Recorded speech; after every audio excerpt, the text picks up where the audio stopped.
I'm Mrs. Paul. I'm an advocate in the High Court. I'm a Hindu married to a Christian. My question, which has come to my mind, is after hearing the thoughts of Doctor and the teachings of Islam regarding killing.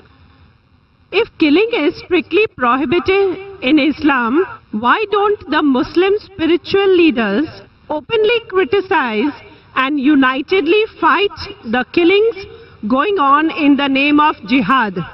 How can Muslims allow Islam to be misused and misquoted by a few of those Muslims who are maligning the name of the entire community in the entire world? Sister asked a very good question. She said that she was impressed with the teaching of Islam, that Islam is against killing innocent human beings. But how come all the Muslim leaders don't get together and condemn the killing that is going on in the name of Jihad? And just because of few black sheep, Islam is being maligned. Sister, for the detailed answer, you should listen to my last talk in the last conference, 1 year back in November 2008. My final speech of the second International Peace Conference was Media and Islam, War or Peace. The main thing to blame, it is the media. It is the media which picks up black sheep of the community and they portray as though they are exemplary Muslims. It is the media.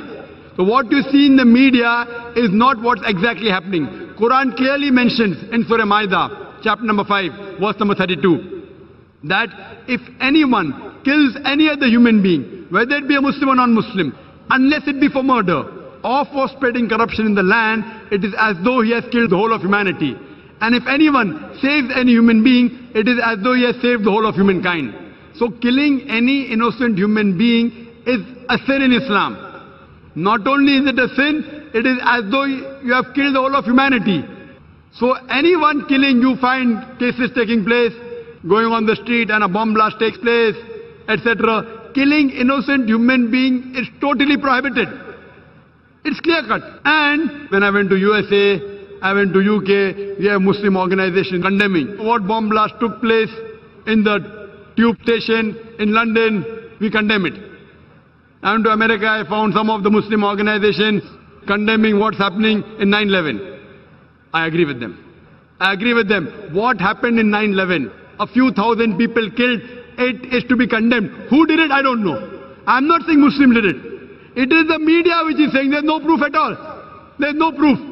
But whoever did it, there are, if you go on the internet, you have various documentaries showing that it was a government job, inside job. George Bush did it. I don't know who did it. Whoever did it, killing thousands of innocent human beings in 9/11, in the Twin Tower bombing, is to be condemned. More than 50 people killed in the tube bombing in London is to be condemned. More than 100 people killed in Bombay in July, couple of years back, in the train bombing in Bombay is to be condemned. But don't put a full stop. Simultaneously, I also condemn the thousands of people killed in Afghanistan, the thousands of people killed in Iraq, the thousands of people killed in Palestine. I call this white-collar terrorism. You know what they are doing? They are giving missiles. They are sending bombs. There in Palestine, they are fighting with stones. And they are called as terrorists. America is sending bomber Patriot missiles. They are sending cluster bombs. Cluster bomb, when it falls, it breaks up into many bombs and kills thousands of Afghanis. For what? It is a coward act. Therefore, I said in my last lecture, the biggest terrorist in the past couple of decades, it is George Bush. Number one. There is no one who has killed as many people as George Bush has killed. And now he's no longer there. In Iraq, he has put a sanction on medicine and 500,000 children were killed in Iraq because of George Bush. We know very well, even if I agree that one person was hiding there, there is no proof that Bin Laden did it. Even if he did it, imagine for one man, you are killing thousands of people. It is absurd. What we find, it is the media which is portraying. Media which is portraying that Muslims are doing this. I do know there are black sheep, sister. There are black sheep in a community. There are black sheep in every community. Indian media talks about Kashmir. How often do they talk about Assam? Naxalite, the Maoist. You know the biggest threat to India are the Maoists. What are they doing? They are bombarding the police stations. They are killing the police. The maximum killing that has been done in India by the Maoists, by the communists, the LTT, Hindus. Who calls them Hindu terrorists? You go to Assam, the Christian terrorist. When the Hindus do it, you call it LTTE. Liberation Tamil Tigers. LM.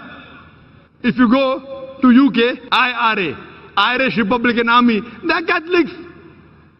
They have a big difference between the Catholics and the Protestants. No one calls them Catholic terrorists. Why? So what we find, that no religion teaches to kill innocent human beings. But there are more non-Muslims killing innocent human beings than Muslims. Now so-called Muslims who killed innocent human beings, they aren't Muslims. They aren't following the teachings of the Quran and the Prophet. But what the media does, media picks up these black sheep and they portray as though they're exemplary Muslims. So the media has to blame, number one. Media. The media can change black into white, day into night, hero into villain, villain into a hero. You can hear my talk, is terrorism a Muslim monopoly? And you get more details, inshallah.